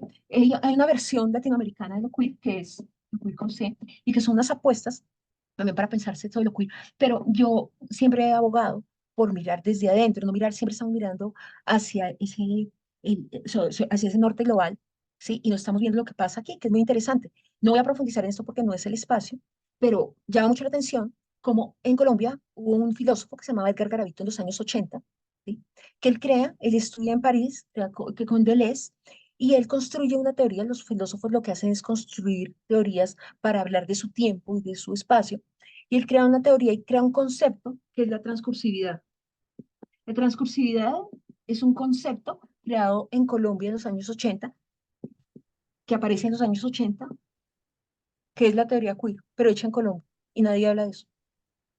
Todo el mundo habla que lo queer, que por el preciado, que toda esa cosa, pero si nos ponemos a mirar, aquí adentro hay otras categorías. Ahora, por ejemplo, pasa mucho que en las regiones, entonces las regiones quieren hacer una política pública, entonces como dicen, no, pues una política pública LGBT, pero ¿por qué LGBTI si ustedes nunca se nombran así? ¿Sabes cómo se nombran? Pues maricas, pues no sé, otras cosas. Qué bonito sería, y siempre ha sido como una propuesta, un sueño que yo tengo, que las regiones comienzan a crearse sus propios panoramas de la diversidad, fuera de lo que nos llega de fuera. Este coso no es de acá. La sigla, en diferente orden, es una cosa que ya se está usando en otros países en América Latina, ¿sí? Con diferente orden. Hay unas que es GBT, TTIG, no sé qué, ¿sí? Entonces que comenzáramos a pensarnos, porque por eso son las preguntas de muchos de los compañeros acá, bueno, y lo asexual y lo pansexual, claro, o sea, es que tenemos que comenzar a pensarnos otras categorías, otras cosas. Ahora, con respecto a la pregunta que nos hacía, ¿puede ser una persona, una mujer trans asexual? Por supuesto que sí. ¿Por qué? Porque, vamos a hacerlo aquí con el tablero. La orientación sexual, entonces hay orientación sexual hacia donde yo dirijo mi deseo, ¿no? Entonces yo les decía, hay unos grandes que es homosexual, heterosexual y bisexual. Una persona, pues, asexual tiene otras formas de, de demostrar ese deseo que no necesariamente tiene que ver con lo sexual, sino con otras formas de aproximación, ¿sí? La identidad de género tiene que ver cómo yo me construyo, ¿no? Entonces yo me construyo como una mujer trans, o sea, soy femenina, digamos, soy femenina, tengo unos senos, tengo un nombre de mujer, tengo, me he visto de tal manera, ¿sí? Y puede que sea esa mi construcción de género, pero no necesariamente tengo que tener relaciones sexuales. Una cosa no lleva a otra. Entonces, yo puedo ser una mujer transexual. Incluso yo puedo ser una mujer heterosexual con momentos en su vida en que soy asexual, ¿sí? O sea, hay tanta diversidad como personas existen. Ahora bien, ¿por qué no incluyen a los asexuales? ¿Sí? Les voy a contar rápidamente cómo funciona una política pública. Cuando se hizo la política pública en Bogotá, se hace porque hay una movilización social organizada que se acerca al Estado y dice tenemos unas exigencias en derechos que nos han sido violados y históricamente nos han sido quitados. Entonces, cuando esa movilización social se encuentra con un gobierno local, distrital, que es proclive, que es sensible a este tema, entonces se sientan en una mesa de diálogo. Pero para darle, por ejemplo, cuando se construyó esa política pública, habían muchas organizaciones de hombres gays. Habían muchos hombres gays organizados o como activistas independientes que decían, mire, yo como hombre gay me han violado este derecho, derecho a la familia, a la vida, el derecho a la salud, ¿sí? A la salud con un enfoque diferencial, el derecho al patrimonio, ¿sí? Entonces, cuando tú tienes toda esta lista, entonces, sí, mire, esta persona le están violando su derecho, es urgente hacer una política pública. En este momento, no ha habido una organización de personas asexuales que se acerque al Estado. Así les estoy contando cómo se forman las políticas públicas. Digan, mire, somos las personas asexuales, estamos organizadas, y los derechos que se nos han violado son estos y estos. Seguramente sí hay derechos que se han violado, estoy segura, pero es importante que haya un cuerpo teórico y una movilización social, como que haya algo que obligue al Estado a hacer esto. Porque si son dos personas que llegan ahí, entonces la gente va a decir, oiga, pero ¿por qué mis impuestos le están dando a esto, a este tema, si no existen estas personas? ¿Sí me voy a entender? O sea, el Estado es muchísimo más complejo de lo que uno se imagina. ¿Mm? Entonces, a raíz de que se saca, bueno, sí, mire, los hombres gays llegaron con estas necesidades. Entonces, se hace una política pública, pero esa política pública no es solamente un papel, hay que dar plata, ¿cierto? Entonces, por eso es que es tan importante esto. Yo sospecho que en unos años la gente se va a organizar y va a comenzar a exigir eso, ¿sí? Y es importante hacerlo. O sea, si tú estás, o si alguien está en una organización de personas asexuales, claramente están violándose estos derechos. Yo lo pienso de esta manera, no lo conozco. Pero, por ejemplo, este es un mundo absolutamente sexualizado. Todo te lo sexualizan. Es abrumador. O sea, tanto que, por ejemplo, muchas personas miden su valía en la medida en que son deseadas. Eso pasa mucho a las mujeres y a los hombres. O sea, yo tengo valor en la medida en que soy deseada. Entonces, si ya soy mayor y no soy deseada, pierdo mi valor. Y tengo que tener un novio. ¿Cómo así que no tienes novio? Mamita, pero no tienes que tenerlo. La familia, ¿qué me dicen de las fiestas familiares? Ay, otro año y tu novio nada. O sea, y si yo soy una persona sexual, entonces obligatoriamente tengo que tener una pareja. Obvio que hay necesidades. En una sociedad tan absolutamente sexualizada, sexualizan la música, sexualizan todo. Obvio que ojalá, me encantaría ver esas exigencias. Ojalá se hagan. En el momento no las conozco, pero seguramente alguien las está haciendo. Sería feliz yo de verlas. Entonces, eso. ¿Cómo vamos? Cris, tenemos ya el Eh, chat con muchas preguntas, Adri. Sí, eso te iba a contar, que ya aquí están muy activas las personas. El tema es bastante interesante, entonces tenemos varios comentarios. Te voy a leer uno que tal vez también diste un poquito de respuesta ahí con el tema de salud, enfoque diferencial. Entonces dice, ¿por qué en las entidades de salud, EPS, hospitales, llega una chica trans que se llama Betania, nombre identitario, es X, y las llaman a viva con el nombre jurídico, que pues esto entraría como discriminación? ¿Qué quiero decir con esto? La Secretaría de Secretaría de Salud de Bogotá no conoce ni reconoce la identidad de género dicho por ellos mismos. Bueno, Eh, eh, sí, Voy a leer las todas y ya vamos viendo. Bueno, pues no son tantas, pero sí. La listo. otra dice, Nos buenos vemos. días, tengo una consulta con relación a las personas trans y su participación en el deporte. ¿Cómo es su participación teniendo en cuenta los deportes de contacto y competitividad? Buenos días, ojalá que todos y todas miremos con respeto al otro sin importar su género diferencial. Muy interesante, gracias. Derecho a la participación, derecho al reconocimiento. Esos han sido algunos de los comentarios que nos han llegado. Listo. Entonces voy con la primera, con la Secretaría de Salud. Mm, Desafortunadamente todavía hay casos en que las personas trans han sufrido discriminación en centros médicos, eso es cierto, pero el trabajo que hay en Bogotá no hay en otra parte del país. O sea, nosotros ya tenemos muchos casos de personas trans que han tenido todo su proceso de acompañamiento dentro del sistema de salud pública, e incluso en las EPS. ¿Por qué ha pasado eso? No porque pues tan chéveres, sino porque ha habido un trabajo arduo desde la política pública, ha habido un trabajo arduo de las personas poniendo tutelas, ¿sí? Poniendo derechos de petición, diciendo por qué me trataron así.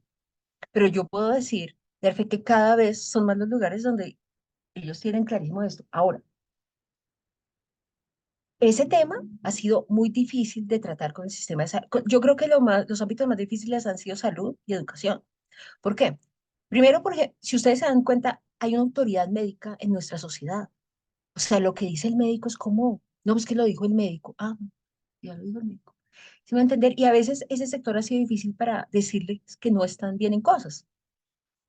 No solamente sucede con las mujeres trans. Por ejemplo, eh, hay una carencia de un enfoque diferencial en salud. Ese ejemplo siempre lo hago porque me llama mucho la atención. Los programas de salud reproductiva, sexual y reproductiva en Colombia van hasta los 45 años para las mujeres, ¿sí?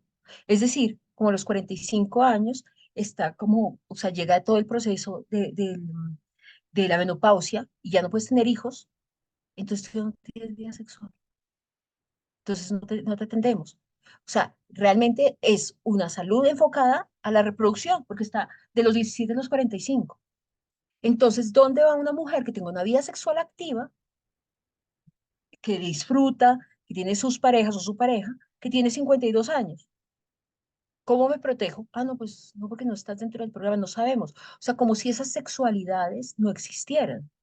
No existen, o sea, las personas adultas no tienen sexualidad, las personas trans no tienen sexualidad. Mujeres lesbianas, una mujer lesbiana donde un médico y le dicen, ¿cómo hago para protegerme contra las ITS con mi pareja que es otra mujer?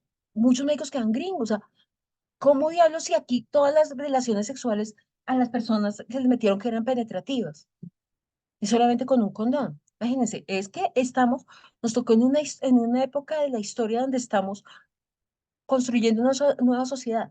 Yo puedo dar fe porque he conocido muchos casos de personas y de personal médico en lo público, que es lo que yo trabajo, que conoce el tema y lo trabaja muy bien y son muy respetuosos. Hay equipos en los hospitales para trabajar con las personas trans, pero también sé que hay muchas personas que por ignorancia, e incluso por cosas por sus propios prejuicios, no han querido implementar y atender a las personas como se merecen. Pero en estos casos, lo que hablábamos, o sea, ya hay donde denunciar, ya hay herramientas para decir esto no debe suceder jamás, y todas las entidades de salud lo saben. Hay un nombre identitario y hay un nombre jurídico, ¿sí? Uno tiene que, y ahorita vamos a cerrar. Ustedes me dicen, compañeras, cuando ya haya que cerrar, porque yo voy de chorro, porque al final quiero cerrar como con unas pautas para eso, ¿sí? Entonces, eso con respecto al sistema de salud, hay que denunciar si pasó eso.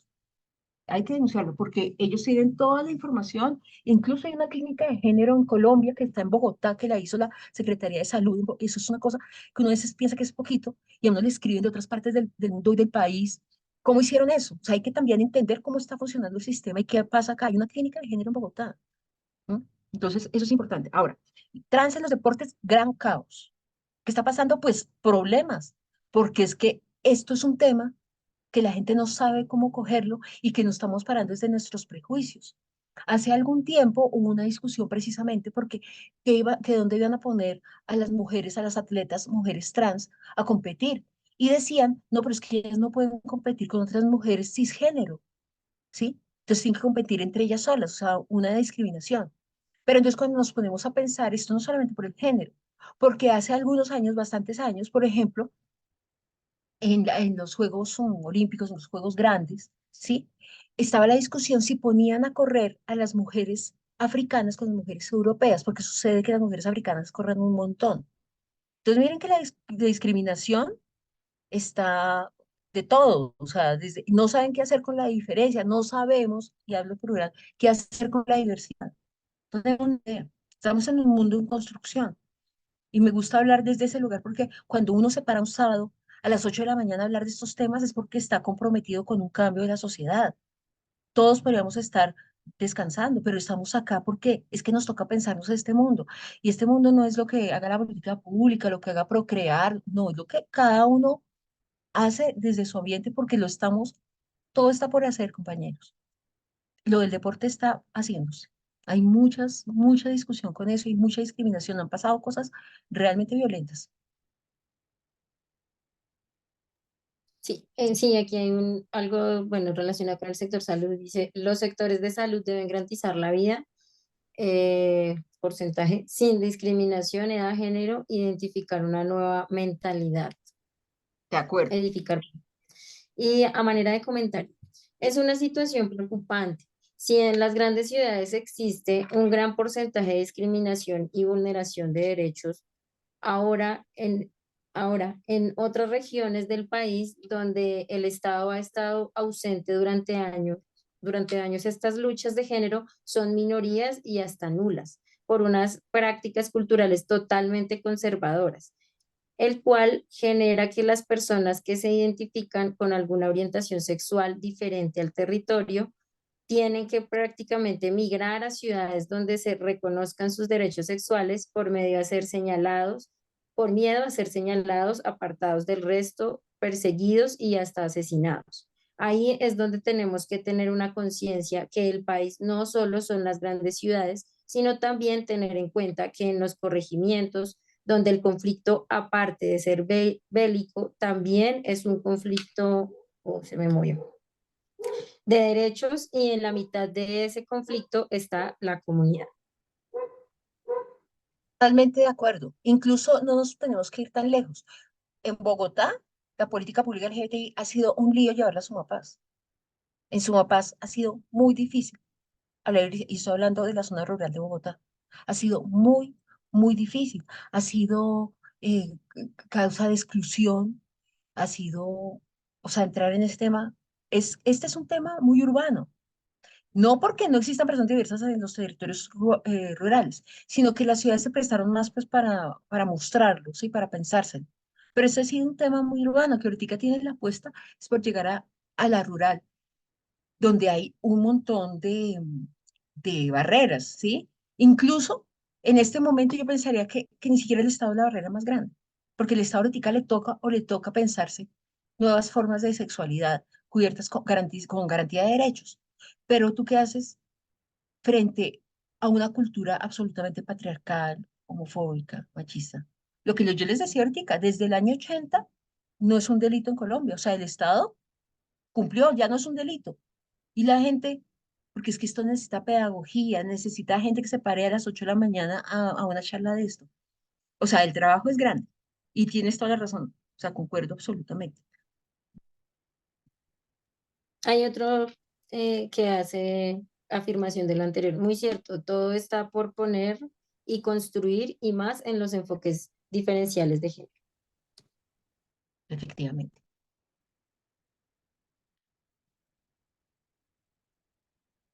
Entonces ustedes dirán, ¿sigo? Eh, Sí, puedes seguir, pues nos quedan más o menos 25 minutos, 10 minuticos antes digamos que te digo para que nos des esos tips o eso que nos estabas comentando para nosotros Yo voy a también comenzar a decir tenerlo tips en cuenta. y si surge algo más seguimos hablando.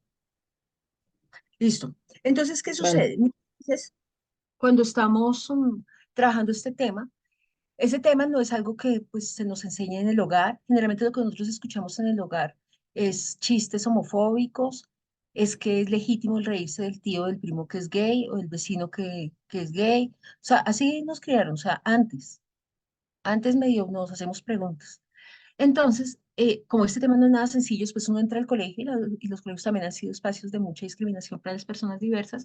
Posteriormente entras a la universidad y a no ser que estudies psicología o una pedagogía, algo, jamás se hablan de esto. Entonces, es un tema que es absolutamente nuevo. Por eso yo siento que todos estamos aprendiendo, ¿sí? Incluso la que dicta la charla también está aprendiendo. porque es que es algo que nos metieron en la cabeza. Entonces va a ser toda nuestra vida aprendiendo y entendiendo, haciéndonos preguntas sobre el sexo y sobre el género. Pero entonces, ¿qué sucede? ¿Sí? Como no tenemos esas herramientas, a veces no sabemos cómo dirigirnos a la diversidad.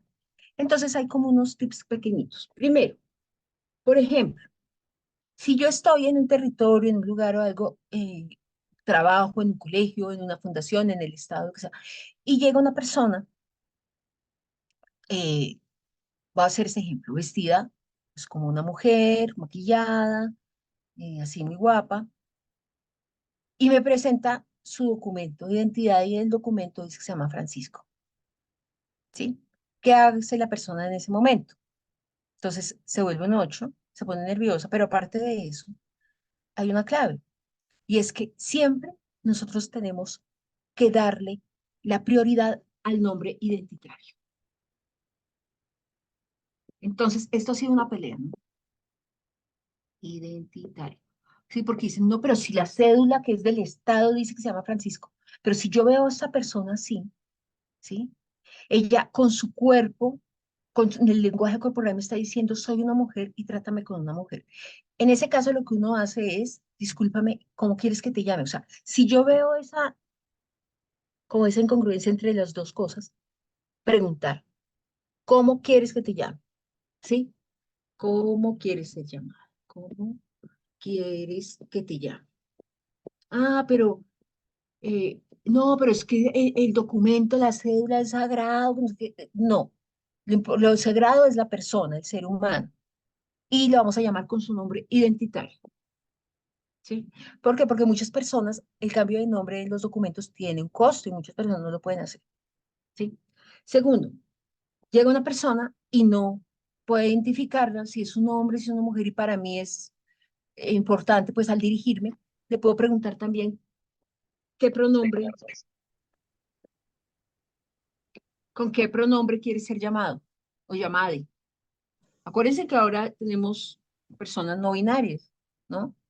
Entonces, ¿con qué pronombre quiere ser llamado, llamado, llamade, llamada? ¿Sí?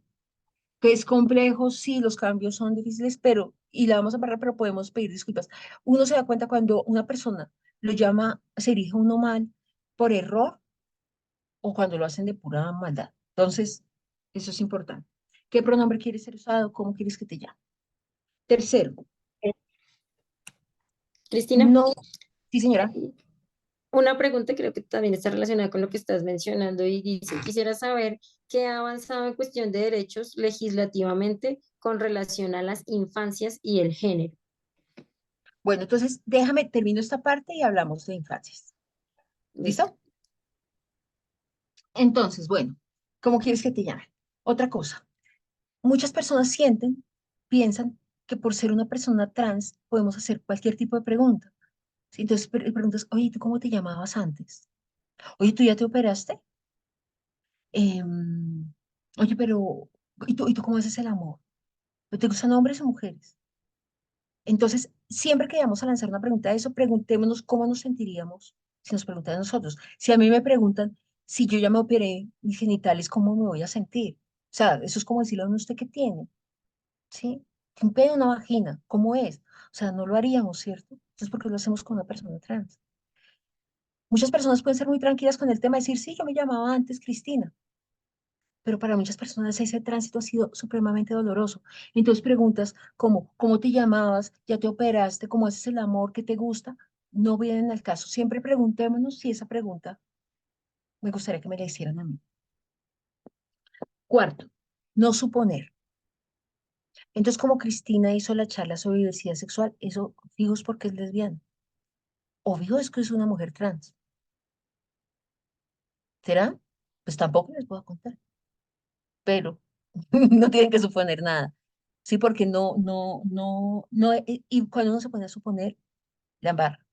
Ahora, no, ese man, ese hombre es súper delicado, su fijo es gay. No nos engañemos. Hay muchos hombres que son supremamente delicados, suaves en su trato y son hombres heterosexuales. Acuérdense de lo que habíamos hablado del género, ¿sí? No todos los hombres son, entonces son rudos por naturaleza. No, hay hombres que son muy suaves en su trato, no son gays. Y hay hombres que son muy rudos que son súper machos, machos así, y son gays. Entonces, siempre que nos metamos a suponer, la vamos a embarrar, ¿sí? Ay, no, pero es que a ella le gusta el fútbol, ¿no? Eso es lesbiana. No necesariamente, ¿sí? Y suponer no nos ayuda en nada, no sirve eso para nada. Mejor dicho, siempre que trabajemos en una institución, algo lo que les dije, por ejemplo, si una persona, eh, si una persona trans entra, presenta su hoja de vida al Estado, voy a hablar desde el Estado, sí, que es lo que conozco. Ya hay, eh, digamos, hay directivas dentro del distrito para la contratación de estas personas. Primero, si no he hecho, así no haya hecho nombre, cambio de nombre en los documentos del nombre jurídico, el carnet del trabajo y todos los documentos que salgan tienen que salir con su nombre identitario. Entonces, pero ¿cómo si? O sea, ya hay directivas dentro del distrito donde tiene que ir con el nombre identitario. Nadie tiene que ser absoluta reserva. Solamente la persona de talento humano con la que firmó el contrato tiene que saber su nombre identitario si la persona, ya bueno, si la persona lo cuenta es otra cosa. Que sea una persona trans es solamente le incumbe a esa persona y a los que pues tenían que mirar sus documentos. Sí, hay unas penalidades cuando se divulga información personal de las personas trans, por ejemplo. Mm, También, bueno, se recomienda no hablar mucho de comunidad, hay veces que, no, que la gente se molesta con eso de comunidad, es mejor hablar de sectores sociales, ¿no? De otras cosas. Eh, Preguntar, informarnos es muy importante. Mm, bueno, eso por el momento. Ahora, con el tema de las infancias. En la Dirección de Diversidad Sexual hay una investigación sobre la infancia diversa. A mí personalmente no me gusta hablar de niños gays o niños trans o niñas lesbianas, porque me parece que eso es encasillar, o sea, todo lo que nos hicieron a nosotros es hacérselo ahora a los niños. Es como tú eres una niña, ahí tienes novio, no sé qué, o sea, ya daban por hecho que era un heterosexual, ¿sí? Que usaban los niños. Entonces es como volver a hacer lo mismo. Con respecto a las infancias, yo prefiero mucho hablar que hay niños con expresiones diversas, ¿sí? Yo no puedo, o sea, yo no puedo en ese momento determinar si un niño que tiene una expresión de género diversa, ¿sí? Vaya a hacer el tránsito o sea realmente una mujer trans, no lo voy a saber, ¿sí? Eso lo sabe la persona y es muy probable que nunca vaya a querer hacer el tránsito o que tal vez sí lo haga, pero ponernos a nosotros a ponerles esas categorías con las que nosotros cargamos, también a los infantes, es como difícil. Creo que lo que tenemos que velar es por espacios escolares libres de discriminación, ¿sí? Para la manera de proteger a los niños que tienen expresiones de género sexuales diversas es quitando esas clasificaciones, de aquí las niñas, aquí los niños, ¿no? Porque ¿dónde se hace un chico, una chica que no se identifique con nada de eso? Ahí es cuando comienzan los problemas y el bullying, ¿no? Entonces, la idea es que las escuelas sean inclusivas y comiencen a romperse esas categorías. O sea, es la escuela la que tiene que transformarse, no es la persona. Ese tema de antes de que no, pues tienes que cambiar para acomodarte el sistema, no. La escuela tiene que ser un espacio que reciba a todas esas diversidades. Tanto es así que hay muchos niños pues varones, que han sufrido discriminación y bullying, ¿sí? Por no tener una masculinidad hegemónica y no eran gays. Sí, hay muchos casos de niños que han sentido bullying, matoneo, discriminación, burlas, porque no les gusta el fútbol, que eran delicados en su ser su orientación sexual no era homosexual. Entonces, por eso es que tenemos que velar para que en la escuela no existan esas categorías ni esas formas de diferenciación. Hay estudios, incluso, bueno, con el caso de los tránsitos por el género, es todavía como están patologizados, entonces cada vez los niños y las niñas y los niños más pequeños pueden comenzar en el hogar a decir, mire, yo soy un niño, ¿sí? Antes las personas podían decirlo ya cuando ya eran grandes y adultas. Hoy en día los niños ya le dicen, no, no, pero es que yo soy un niño, no soy una niña.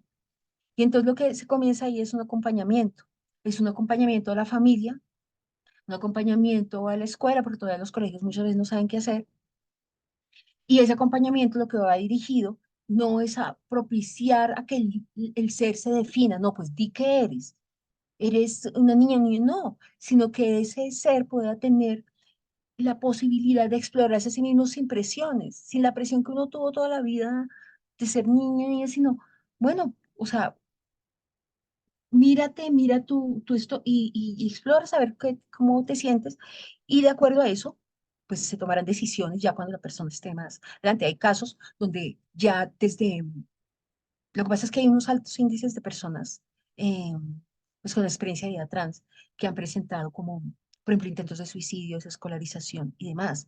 Porque tú cuando estás siendo adolescente, aunque eres menor de edad, imagínese un adolescente, tras de que la adolescencia es tan difícil, tú estás en un cuerpo que no sientes reconocido, pues es fatal.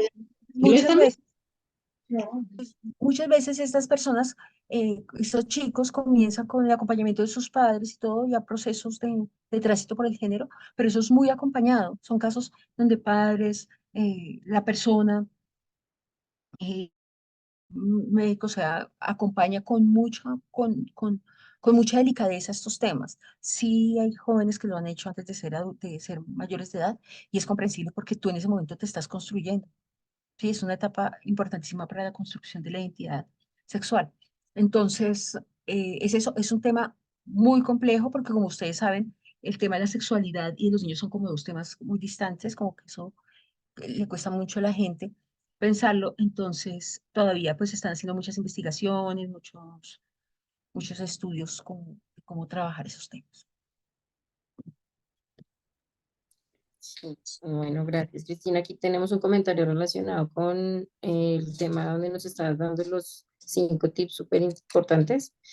Muy cierto, acá tenemos un funcionario gay y es muy machista y otros muy dados al diálogo y a la inclusión. Entonces, eso pues con personalidades, como lo mencionabas ahorita.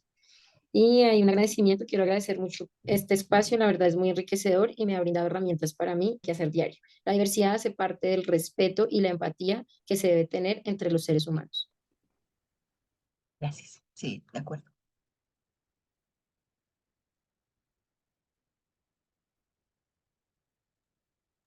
Bueno, pues no tenemos más preguntas ni comentarios, pero pues el tema, bueno, gracias y honrado con esta charla. Bueno, Honrada, perdón. invitamos a las personas, ya como para hacer el cierre, que abran sus micrófonos si quieren dar alguna reflexión sobre el tema, no solo preguntas, sino también les invitamos a que puedan abrir sus cámaras y puedan abrir sus micrófonos para gracias siempre por contarnos desde tu experiencia, desde tus saberes, desde tus conocimientos, siempre es enriquecedor poderte contar en estos escenarios. Muchísimas gracias. Gracias a ustedes. Qué rico, me gusta Ana mucho Cecilia, compartir. gracias. Ana Cecilia, tienes la manita levantada. Muy buenos días para todas y todos. Pues agradecerle a Procrear y a su equipo y a esta tallerista porque de verdad que es un tema, digamos que yo en este caminar estoy aprendiendo y desaprendiendo porque es difícil poder ser empático con el otro, difícil colocarse en los zapatos del otro.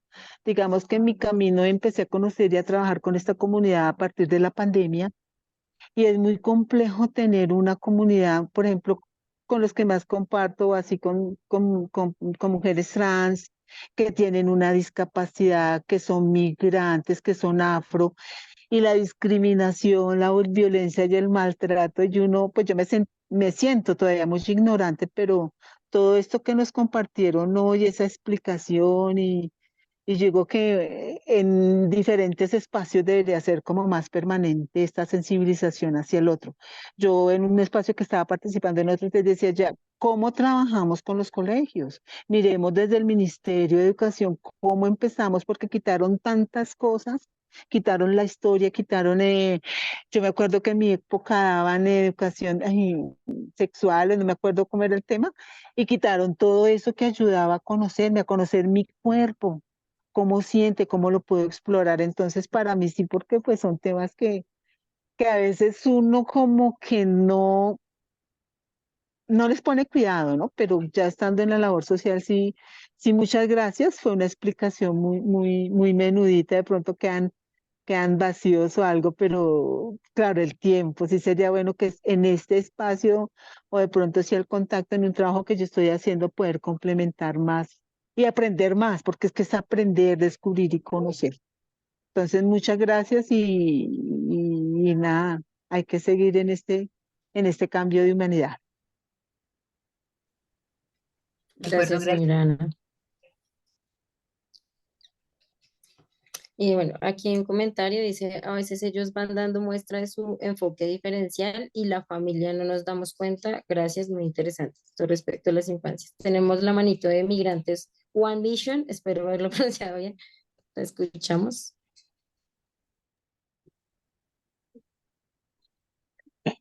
Me atraparon tomando café. Buenos días, tinto. Bueno, agradecidos desde Migrantes One Vision con el espacio, súper interesante y allí me veo mejor y totalmente alineado con los procesos de integración, inclusión y empatía. Solo queríamos agradecer el espacio, excelente y un saludo, un fuerte abrazo para todos ustedes. Muchas gracias.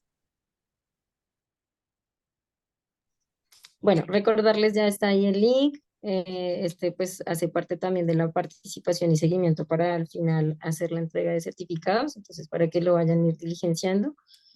Bueno, yo quiero pues como comentar algo y ya no sé si Olga, si Cristina también nos haga pues un cierre.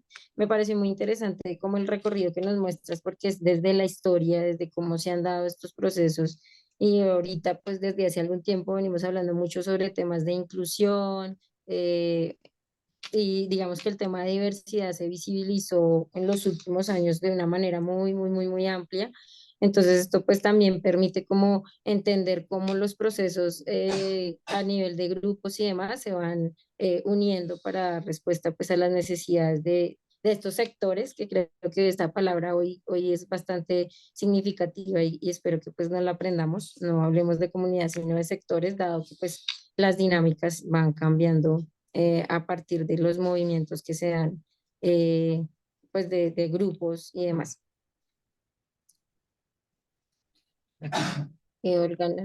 Cristina, ay, perdón, no sé por qué tengo Olga en mi cabeza. Cristina, gracias. No, pues muchas gracias a ustedes, lo que les decía anteriormente, dedicar una mañana de sábado a aprender, a, sí, a escarbar sobre estos temas que también tienen que ver con todos nosotros, pues es como algo que tiene mucho valor para mí, lo valoro mucho y pues agradezco nuevamente pues a Procrear, que somos, eh, pues que los quiero mucho. Entonces ya, gracias. Nosotros te queremos mucho a ti, Cris, y de verdad muchísimas gracias por siempre estar en estos espacios, siempre aprendiendo de esos conocimientos que nos traes. Entonces les invito a todos para que puedan prender la cámara para tomar la última foto y dejar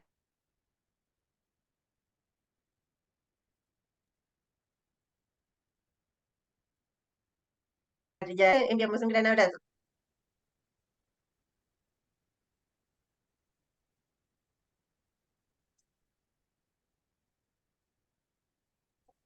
Listo.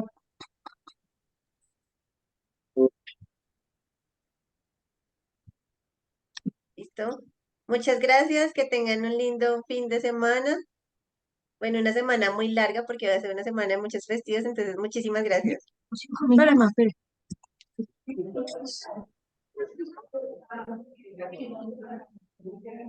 Muchas gracias a todos por el espacio. Gracias.